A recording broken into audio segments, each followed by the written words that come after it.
अस्सलाम वालेकुम। So today the topic of discussion is wound healing. Wound healing के लिए सबसे पहले हम देखेंगे कौन कौन से टिश्यू मीडिएटर्स होते हैं लेकिन जो वूंड हीलिंग के अंदर इन्वॉल्व होते हैं। पहला मीडिएटर हमारे पास है fibroblast growth factor. Fibroblast growth factor का फंक्शन क्या होता है? It stimulate angiogenesis. ठीक है। दूसरा है हमारे पास ट्रांसफॉर्मिंग ग्रोथ फैक्टर बीटा।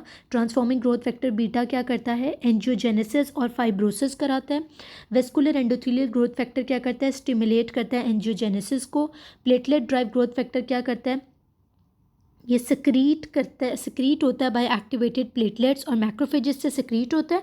और ये क्या करता है? इसका मेन काम होता है कि ये वेसल्स की रीमॉडलिंग कराता है और स्मूथ मसल्स की माइग्रेशन कराता है।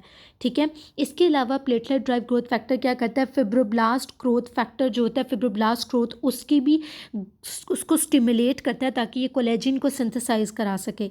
ठीक है। मेटालोप्रोटीनेज क्या करते हैं? टिश्यू रीमॉडलिंग कराते हैं। और ईजीएफ जो है एंडोथेलियल ग्रोथ फैक्टर वो क्या करता है? वो स्टिमुलेट करता है सेल ग्रोथ को by the tyrosine kinase pathway. ठीक है। ये सारे मीडिएटर्स बहुत इंपॉर्टेंट हैं, इनके फंक्शंस बहुत अच्छी तरह याद करने हैं। ये सारे ही हमारे पास एमसीक्यूज़ हैं। ठीक है। और ये मेटालोप्रोटीनेज वाला तो एमसीक्यू बहुत ज़्यादा रिपीट हुआ हुआ है, मेटालोप्रोटीनेज। ठीक है कि मेटालोप्रोटीनेज किस लिए यूज़ होता है? टिश्यू रिमॉडलिंग के अंदर जो है मेटालोप्रोटीनेज यूज़ होता है। ठीक है। नेक्स्ट हम स्टडी करेंगे what are the phases of wound healing. ठीक है। फेजेस ऑफ वूंड हीलिंग को हम देखते हैं तो हमारे पास आ जाता है कि 3 फेजेस ऑफ वूंड हीलिंग होते हैं। ठीक है। सबसे पहला फेज़ हमारे पास होता है इन्फ्लेमेटरी फेज़। ठीक है। इन्फ्लेमेटरी फेज़ क्या होता है? Up to 3 days after wound. ठीक है। यानी फर्स्ट 3 डेज तक जो है वो इन्फ्लेमेटरी फेज़ होता है। इन्फ्लेमेटरी फेज़ के जो सेल्स होते हैं जो जो इन्फ्लेमेटरी फेज़ के अंदर इन्वॉल्व होते हैं उसमें हमारे पास आ जाते हैं प्लेटलेट्स, न्यूट्रोफिल्स और मैक्रोफेजेस। ठीक है। ये तीनों इन्वॉल्व होते हैं। आपको पता है कि इनिशियली जब भी इन्फ्लेमेशन होती है तो सबसे पहले हमारे पास कौन से सेल्स आ जाते हैं? न्यूट्रोफिल्स होते हैं। फर्स्ट 24 टू 48 आवर्स तक न्यूट्रोफिल्स रहते हैं, फिर 24 टू 48 आवर्स के बाद जो है वो मैक्रोफेजेस जो है यानी कि 2 to 3 डेज़ के बाद जो है वो हमें जो है ना 2 to 3 डेज़ में हमें मैक्रोफेजेस मिल रहे होते हैं। ठीक है। तो इसलिए जो हमारे इन्फ्लेमेटरी फेज़ होता है जो 3 डेज़ तक होता है उसमें न्यूट्रोफिल्स होते हैं, मैक्रोफेजेस होते हैं। ठीक है। और इसका करेक्टरिस्टिक फीचर क्या होता है? इसमें क्लॉट फॉर्मेशन होती है। ठीक है। वेसल की परमेबिलिटी बढ़ जाती है। न्यूट्रोफिल जो है वो माइग्रेट करते हैं इनटू द टिश्यूज़।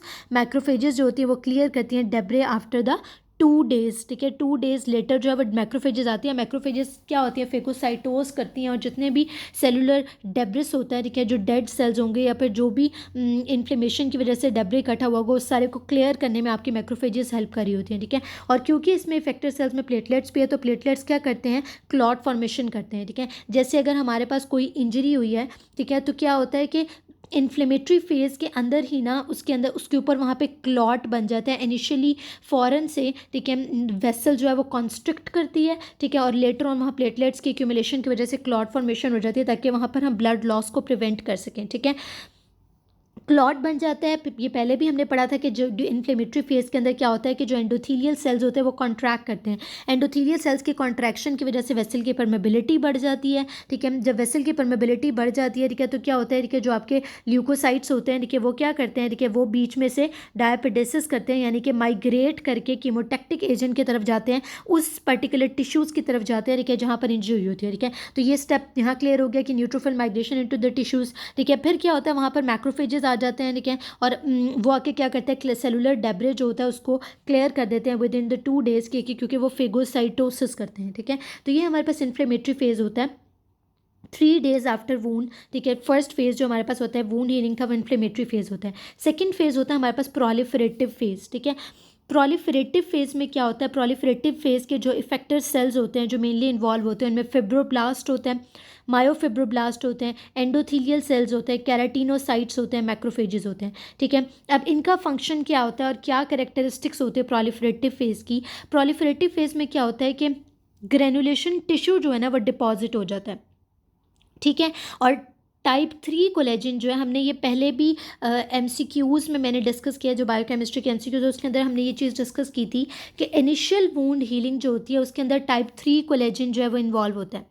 ठीक है। इनिशियल वुंड हीलिंग के अंदर क्या होता है, जब इनिशियल वुंड हीलिंग होती है तो हमारे पास टाइप 3 कोलेजन जो है वो इन्वॉल्व होता है, जबकि लेट वुंड हीलिंग के अंदर ये टाइप 3 कोलेजन जो है ये ट्रांसफॉर्म होकर टाइप 1 कोलेजन बना देता है, इसलिए लेट वुंड हीलिंग के अंदर टाइप 1 कोलेजन होता है। ठीक है। तो प्रोलिफरेटिव फेज में क्या होता है कि जो सेल्स इन्होंने दिए हैं ये प्रोलिफरेट करते हैं, आपके पास ग्रेनुलेशन टिश्यू की डेपोजिशन होती है और टाइप 3 कोलेजन जो है वो डिपॉजिट हो जाता है। ठीक है।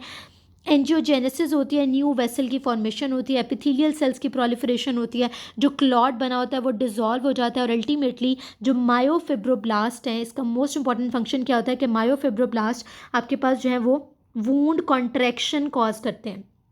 और ये भी हमारे पास MCQ आया हुआ है, अगेन एंड अगेन रिपीट हुआ हुआ है कि मायोफिब्रोब्लास्ट का फंक्शन क्या होता है या फिर वूंड कॉन्ट्रैक्शन कौन कराता है, तो वूंड कॉन्ट्रैक्शन आपके मायोफिब्रोब्लास्ट कराते हैं। ठीक है।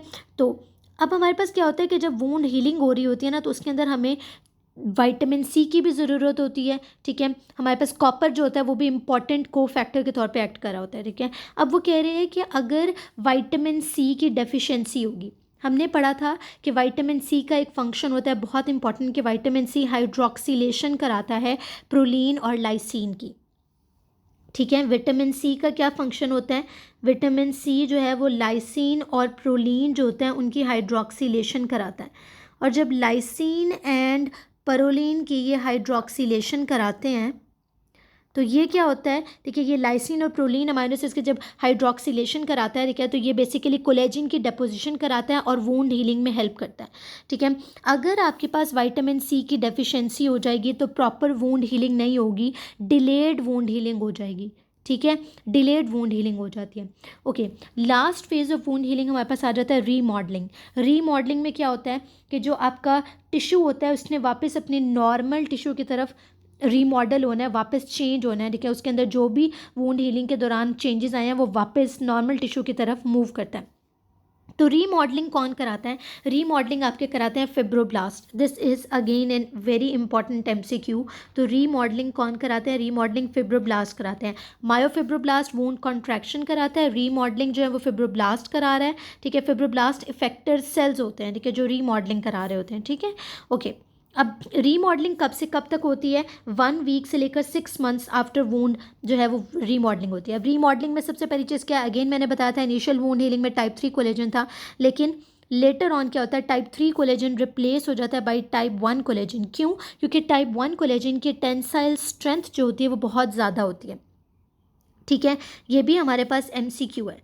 ठीक है, कि टाइप 3 कोलेजन ट्रांसफॉर्म हो जाता है इनटू टाइप 1 कोलेजन क्योंकि इसकी टेंसाइल स्ट्रेंथ जो होती है वो हमारे पास हाई होती है।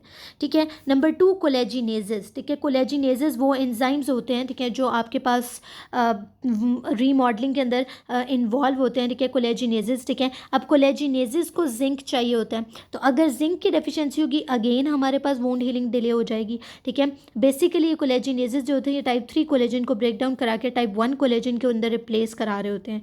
ठीक है। तो जिंक डेफिशिएंसी से भी डिलेड वूंड हीलिंग होगी। इसका मतलब है हमारे पास वूंड हीलिंग के लिए हमें कैल्शियम भी चाहिए होता है, हमें विटामिन सी भी चाहिए होता है, हमें कॉपर भी चाहिए होता है, हमें जिंक भी चाहिए होता है। ठीक है। तो विटामिन सी, कॉपर डेफिशिएंसी और जिंक डेफिशिएंसी जो है, तीनों की डेफिशिएंसी जो है वो वूंड हीलिंग को डिले करती है। ठीक है। ओके। वूंड हीलिंग के MCQ भी मेरे जहन में एक आ रहा था, वो मैं अभी डिस्कस कर लेती हूँ कि वूंड हीलिंग का मोस्ट कॉमन कॉज क्या होता है, तो डिलेड वूंड हीलिंग का। तो डिलेड वूंड हीलिंग का जो मोस्ट कॉमन कॉज होता है, ठीक है, delayed wound healing, delayed wound healing का जो मोस्ट कॉमन आपके पास कॉज होता है वो क्या होता है, इन्फ्लेमेशन या इन्फेक्शन। ठीक है। डिलेड वुंड हीलिंग का मोस्ट कॉमन कॉज क्या होता है, लोकल इन्फेक्शन। उस जगह का इन्फेक्शन अगर होगा तो वुंड हीलिंग डिले हो जाएगी। ठीक है। ये मोस्ट कॉमन कॉज होता है, और मोस्ट कॉमन अगर लोकल कॉज पूछा जाए तब भी, वैसे भी मोस्ट कॉमन कॉज, और अगर लोकल कॉज पूछा जाए तो infection is the most common cause of delayed wound healing. जबकि अगर आपसे पूछा जाए कि what is the systemic most common cause of delayed wound healing, ठीक है, तो सिस्टेमिक कॉज क्या होता है, सिस्टेमिक कॉज होता है डायबिटीज़। ठीक है। Systemic cause of delayed wound healing क्या होता है, डायबिटीज़ होता है। ओके। ये 2 MCQ थे, और बाकी जो MCQ है वो हमने पहले क्लियर कर लिए हैं। आई होप ये आपको क्लियर हो गया होगा। Thank you very much.